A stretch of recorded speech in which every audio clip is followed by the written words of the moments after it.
So there's been some talk about the idea of perfect form in archery.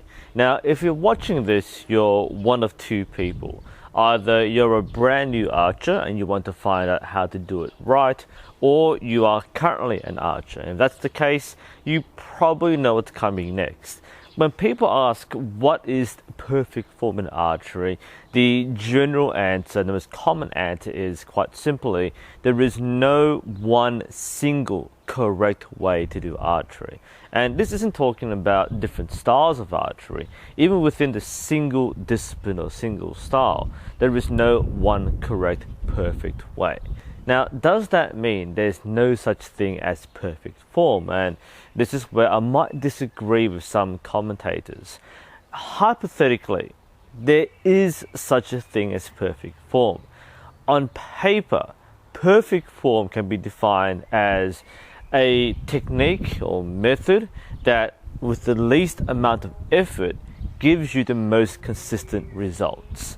Now, this is a very vague definition because this doesn't really go through practically what an archer needs to do to attain perfect form. And as we said before, this is because there's no one single correct way.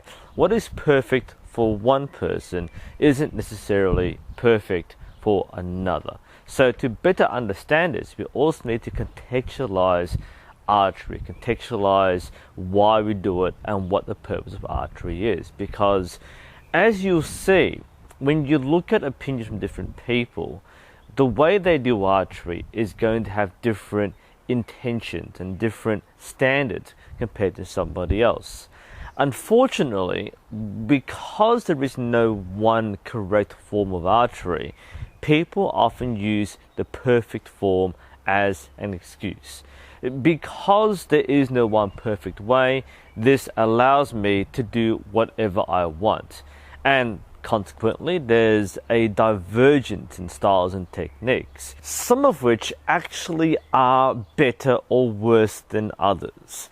And again, one of the problems when we get people commentating on perfect form, that includes myself, is that often we don't have perfect form ourselves, and we don't have the achievement and accomplishment which validate our own personal techniques. And that's something which most of us are aware of. We know that we're not that good, and therefore we shouldn't teach people to shoot like us. Don't copy me, for example. I'm not a very good archer.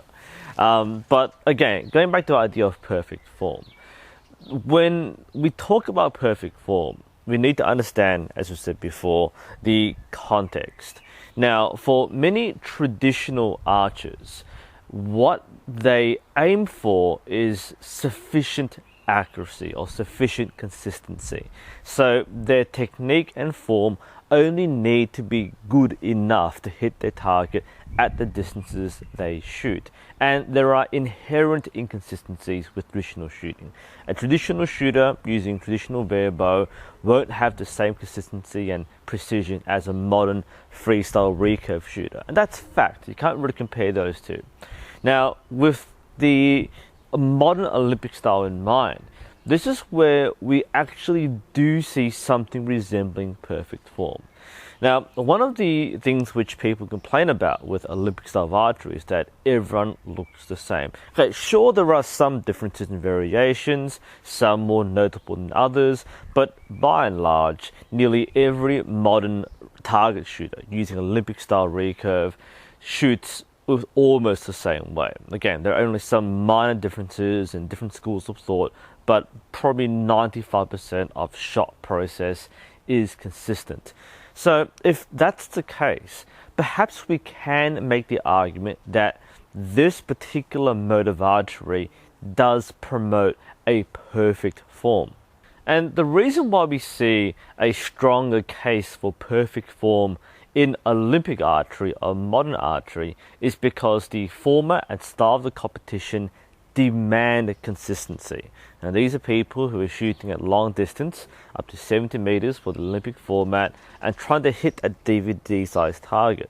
And this is a distance far beyond what a normal traditional shooter or barebow shooter would do.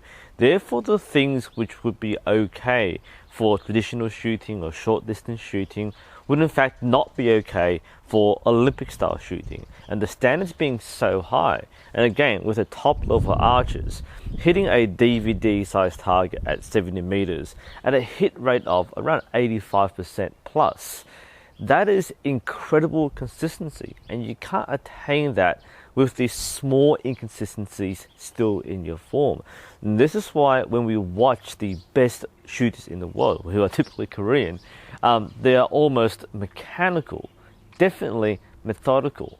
And the way they train is intended to breed out all the bad things, all the inefficient methods, and to reach the epitome of biomechanical efficiency.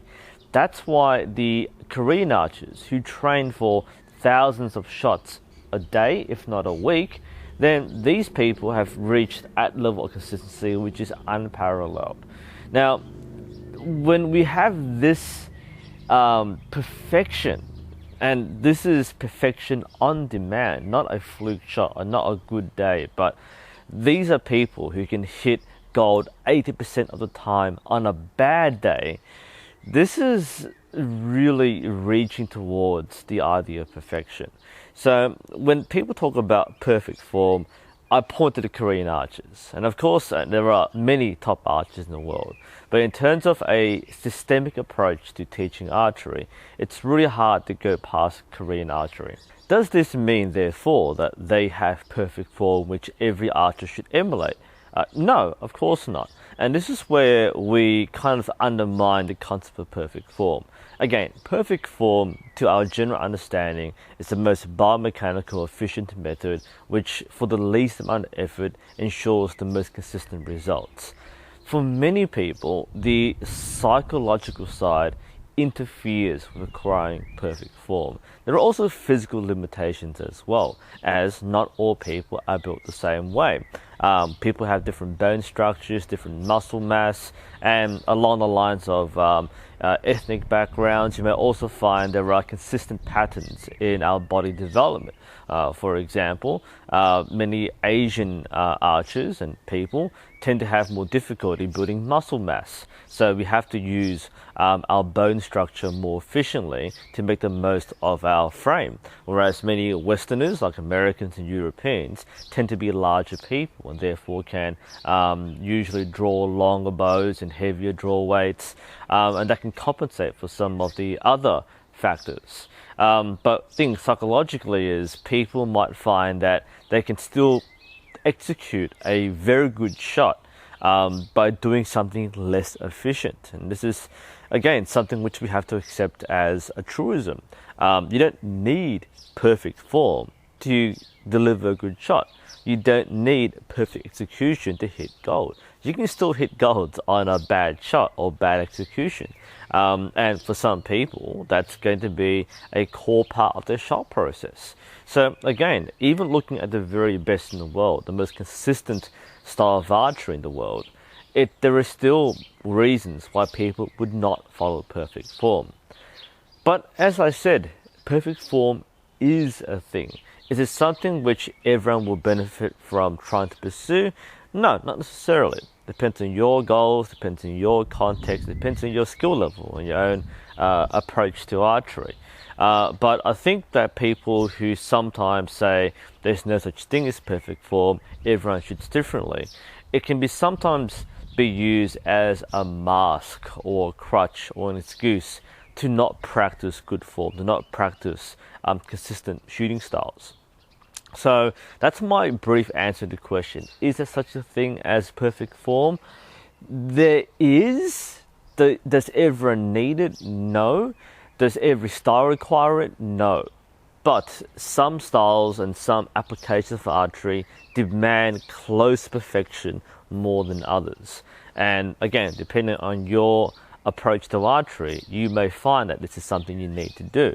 Others might not. And while many people don't like modern Olympic archery because it's too static and consistent and boring, that's what perfect form looks like. When you reach that top level and you can deliver 10 shots in a DVD-sized ring, that's pretty much perfect form. You will find much greater variation in traditional shooting where people will do different things. They will have different anchor points and different releases and some fairly odd stances, and they can make it work.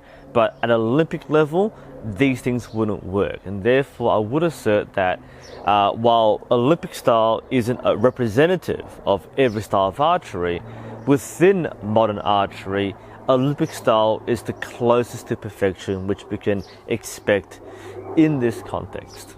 Anyway, this is New Sensei. I hope you found this interesting and useful. Thank you for watching, and I'll see you next time.